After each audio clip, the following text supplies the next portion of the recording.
आप सभी का मेरी इस नई वीडियो में। मेरा नाम रविंदर सिंह और आप देख रहे हैं मैथ इज वंडर। तो आज एक नया वंडर लाया हूं। इस वंडर में मैं कोई ट्रिक नहीं बताऊंगा, कोई शॉर्टकट नहीं बताऊंगा, बट एक 3 मेथड बताऊंगा जो बहुत ही इंपॉर्टेंट है। वो कौन से 3 मेथड है? पहला है सब्स्टिट्यूशन मेथड, दूसरा है एलिमिनेशन मेथड, तीसरा है क्रॉस मल्टीप्लिकेशन मेथड। और ये तीनों मेथड किसके हैं, किसके लिए है? ये तीनों मेथड है हमारी साइमल्टेनियस लीनियर इक्वेशन को सोल्व करने के लिए। बहुत इंपॉर्टेंट मेथड है और बहुत ही इजी मेथड है। सब्स्टिट्यूशन मेथड, एक की वैल्यू निकालेंगे, दूसरे में पुट कर देंगे, ठीक है। इन टर्म्स ऑफ x की वैल्यू y में निकाल लेंगे या y की इन टर्म्स ऑफ x से निकाल के पुट करेंगे, ठीक है। एलिमिनेशन में 2 इक्वेशन को ऐड या सब्ट्रैक्ट करेंगे मल्टीप्लाई करके कुछ। क्रॉस मल्टीप्लिकेशन में 23 12 फॉर्मूला, जो मेरा फेवरेट है। मेरे 2 बहुत फेवरेट इसमें मेथड्स हैं, एक है एलिमिनेशन मेथड और एक है क्रॉस मल्टीप्लिकेशन मेथड। तो देखेंगे आपका कौन सा फेवरेट बनता है। मैं सबसे पहले मेथड शुरू करूंगा किसके साथ? सब्स्टिट्यूशन मेथड के साथ। तो मेरे पास 2 लीनियर इक्वेशन है, एक है a और एक है b। तो सब्स्टिट्यूशन मेथड में सबसे पहले जो हमने चेक करना है वो क्या चीज है? सबसे पहले हमने चेक करना है क्या x और y, कोई भी 2 इक्वेशन में से कहीं पे भी x या y यूनिट कोफिशिएंट में है, यानी कि उसका कोई कोफिशिएंट यूनिट है या नहीं। अगर नहीं है तो कोई बात नहीं, अगर है तो बहुत ही अच्छी बात है। तो क्या करेंगे, लाइक यहाँ पे मेरे पास x y दोनों यूनिट कोफिशिएंट्स में है, ठीक है। इनके पास जो कोफिशिएंट्स है वो यूनिट है, ठीक है। तो क्या करेंगे, x की in terms of y value निकाल लेंगे। कैसे? x minus y equals to क्या है? 5। माइनस वाई इधर है, उधर ले जाओ तो क्या हो जाएगा? प्लस का y हो जाएगा। तो इसको मैं कैसे लिख सकता हूँ? इसको लिख सकता हूँ x equals to 5 plus y। तो ये मेरी सी इक्वेशन बनेगी। x की value in terms of y आ गई, आई ना। अब क्या है, अब ये वैल्यू हम इधर ही नहीं पुट कर सकते। जहां से आप वैल्यू निकालते हो वहां पे वैल्यू नहीं पुट करनी। क्यों नहीं करनी? क्योंकि रिजल्ट 0 आ जाएगा, ठीक है। तो वो तो कोई फन ही नहीं है। रिजल्ट 0 आ गया, 0 तो है ही नहीं x की वैल्यू या y की वैल्यू यहाँ पे, ठीक है। हो भी सकती है, नहीं भी हो सकती। तो क्या करेंगे, ये जो रिजल्ट है ये पहली इक्वेशन में पुट करेंगे। तो क्या लिखेंगे? Put value of x in a। तो a में हम x की वैल्यू पुट कर रहे हैं। तो क्या है x की वैल्यू? 5 प्लस 5। तो 2 टाइम्स ब्रैकेट डालेंगे, 5 plus 5 minus 3y equals to 7, ठीक है।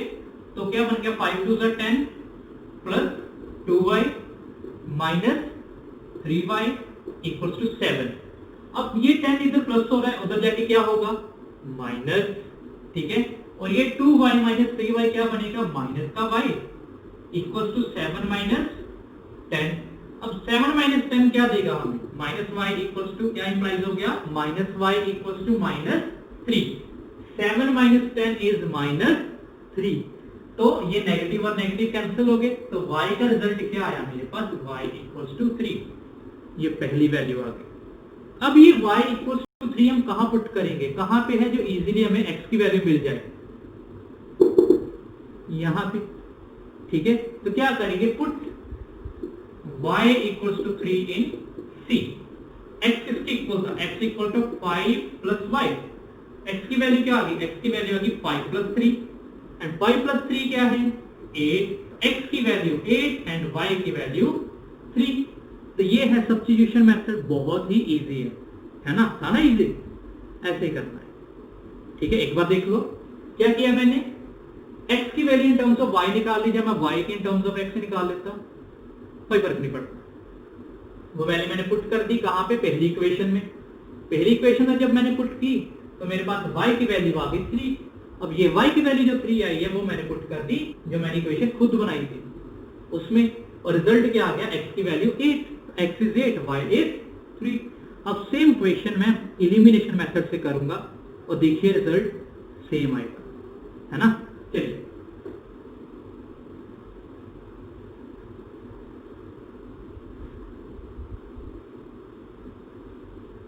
अब देखिए, जो हमारा एलिमिनेशन मेथड है हमने उसमें क्या करना होता है? पहले देखना होता है कि क्या यहाँ पे कोई y या x ऐसा है जिनके दोनों इक्वेशन में कोफिशिएंट सेम हो। यहाँ पे 2 है, यहाँ पे 1 है, नहीं सेम। यहाँ पे 3 है, यहाँ पे 1 है, नहीं सेम। तो सेम कर लेते हैं ना किसी एक की, या तो y के या x के। तो मैं क्या कर लेता हूँ, x के सेम कर लेता हूँ, ठीक है। तो x के सेम करने के लिए यहाँ पे 2 मल्टीप्लाइड है ना, तो इस पूरी इक्वेशन को मैं किसके साथ मल्टीप्लाई करूंगा, 2 के साथ। तो मल्टीप्लाई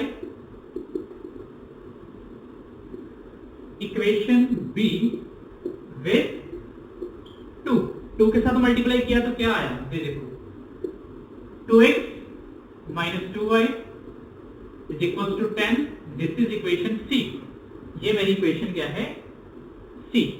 अब क्या करूंगा, ये जो मैंने इक्वेशन है इसको तो मैंने सी बना लिया, अब इसका कोई यूज नहीं है अभी के लिए। किसको यूज करूंगा, ए को। तो क्या करूंगा, ये जो सी इक्वेशन है ये ए में से मैं माइनस कर दूंगा, या सी में से ए माइनस कर दूंगा। चॉइस इज योर्स, मर्जी आपकी है या मेरी है। तो मैं क्या करूंगा, ठीक है, सब्ट्रैक्टिंग इक्वेशन सी फ्रॉम ए। तो कैसे लिखेंगे, ऐसे लिखेंगे, ये देखो। तो लिखेंगे क्या, पहले ए यानी कि 2x minus 3y equal to 7, इसको माइनस करना है ना, तो क्या लिखेंगे 2x minus 2y is equal to 10। Minus कर रहे हैं तो साइन जो नीचे वाली इक्वेशन है जिसको माइनस कर रहे हैं उसके चेंज होंगे। इसका प्लस है ये माइनस हो गया, इसका माइनस है ये प्लस हो गया, इसका प्लस है ये माइनस हो गया, तो ये खत्म हो गए। Minus 3y plus 2y is minus y equal to 7 minus 10 minus 3, y के साथ y की जो नेगेटिव साइन है लेफ्ट और राइट साइड पे वो कैंसिल हो गए। तो y की वैल्यू क्या आ गई, प्लस 3। अब ये जो वैल्यू आई है ये चाहे इसमें पुट करो और चाहे इसमें पुट करो, रिजल्ट सही आएगा। तो क्या करूंगा मैं, put y equal to 3 in b। A B C किसी में पुट कर सकते हो, तो मैं बी में कर देता हूं क्योंकि मुझे कोफिशिएंट्स के साथ ज्यादा खेलना नहीं पड़ेगा, ठीक है। तो x माइनस 3 इक्वल टू 5, 3 इधर माइनस हो रहा है, उधर जाके क्या होगा, प्लस। तो x equal to 5 plus 3 that is 8। आई ना सेम वैल्यू, आई ना, आएगी। ये एलिमिनेशन मेथड है, मुझे बहुत पसंद है, और हाँ ये प्लस 2 ग्रेजुएशन में बहुत यूज होता है, ठीक है। हम सब्स्टिट्यूशन मेथड भूल जाते हैं, वहां पे या तो क्रॉस मल्टीप्लिकेशन मेथड यूज होता है या एलिमिनेशन मेथड यूज होता है। हाँ होता है, क्योंकि सब्स्टिट्यूशन मेथड में कभी कभार कोफिशिएंट उसकी डिवीजन में भी आता है, जिसकी वजह से जो मेथड है ना वो काफी लेंथी हो जाता है। तो इसीलिए हम या तो एलिमिनेशन मेथड यूज करते हैं या क्रॉस मल्टीप्लिकेशन मेथड यूज करते हैं। कोई डिफिकल्टी तो नहीं है, होनी नहीं चाहिए, बिल्कुल नहीं होगी। Math is all about calculation और आपकी प्रैक्टिस, और कैलकुलेशन आपकी मैंने कल टेस्ट करी। तो अब जो मेथड है वो है क्रॉस मल्टीप्लिकेशन मेथड, और इसको मैं 23/12 क्यों बोलता हूँ। 23/12 में इसको इसलिए बोलता हूँ क्योंकि पहले हम सेकंड वाली जो हमारी है उसको थर्ड वाली के साथ क्रॉस मल्टीप्लाई कराएंगे, फिर थर्ड वाली को फर्स्ट वाली के साथ, देन फर्स्ट वाली को सेकंड वाली के साथ। पहले लिखेंगे हम कौन सा variable, x variable, then y variable. अब क्या है, मैंने यहाँ पे देखो क्या चेंज किया है, मैंने यहाँ पे ये चेंज किया है कि जो राइट पे कांस्टेंट्स थे उनको मैं लेफ्ट पे ले आया हूँ। जी हाँ, जो राइट पे कांस्टेंट्स थे उनको मैं लेफ्ट पे लेके आया हूँ।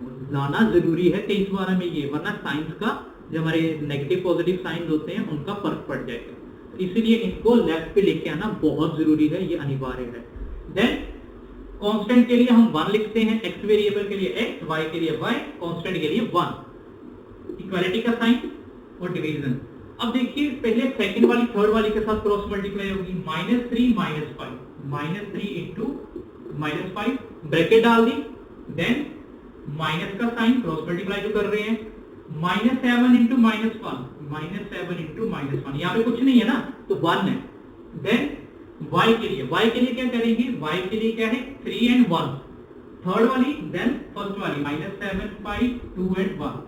ये -7 इंटू 1, माइनस का साइन 2 इंटू 5, 2 इंटू 5, 5 माइनस का है तो यहां पे माइनस का 5, ठीक है। देन अब कौन सा है 12 यानी कि 2 1 -3 -1, तो 2 इंटू -1, हम इक्वालिटी का साइन थोड़ा लेफ्ट पे शिफ्ट कर लेते हैं, ठीक है। माइनस का साइन -3 इंटू 1 हो गया, कुछ भी डिफिकल्ट नहीं है, इजी है। अब x ओवर 5 3 15 माइनस के है दोनों, मल्टीप्लाई करके पॉजिटिव साइन आ जाएगा, प्लस का 15 माइनस माइनस माइनस प्लस 7 1 का 7 इक्वल्स टू y ओवर 7 1 का 7 माइनस का 7 माइनस 5 2 10 माइनस का साइन तो माइनस का 10 देन 1 ओवर 2 1 2 बट माइनस का माइनस ऑफ 3 1 3 माइनस 3। अब x over 15 minus 7 is 8 equals to y over minus 7 plus 10 is 3। ठीक है, तो ये क्या आएगा आपका 3। यहाँ पे नहीं लिखना, नेक्स्ट स्टेप पे लिखना है। ठीक है, मेरे पे स्पेस कम है इसलिए मैं यहाँ पे लिख रहा हूँ। Then 1 over minus 2 minus minus plus का 3 इसका आएगा 1। तो यहाँ से इसके आगे हमने क्या करना है, इसके आगे क्या करेंगे, पहले x ओवर जो 8 है इक्वल्स टू 1 ओवर 1 है, इसको इक्वल करेंगे। तो यहाँ से हमें x की वैल्यू आ जाएगी 8। सिमिलरली जो y है, मैं ऊपर रब कर रहा हूँ, सिमिलरली क्या करेंगे, जो y over 3 equals to 1 over 1 है उनको क्रॉस मल्टीप्लाई करा लिया तो y की वैल्यू क्या आ जाएगी 3। देखो y की 3 है, x की 8 है, सेम वैल्यू आई है ना। जी हाँ, बहुत इजी मेथड है, आप इसको वीडियो को बार बार देखें, अगर आपको समझ ना आए पीछे जाइए, पहली बार में समझ नहीं आ जाएगा। सब्स्टिट्यूशन, एलिमिनेशन, क्रॉस मल्टीप्लिकेशन थोड़े से ट्रिकी हैं, बट एक बार अगर हाथ पे चढ़ गए ना जिंदगी भर नहीं भूलोगे। ठीक है, तो वीडियो को जितना आप पीछे दोबारा जा जाके देखेंगे उतना बढ़िया रहेगा, आपको उतनी कॉन्सेप्ट क्लैरिफिकेशन ज्यादा होगी। ठीक है, अगर आपको ये वीडियो पसंद आई हो तो लाइक, सब्सक्राइब एंड शेयर करना मत भूलिएगा।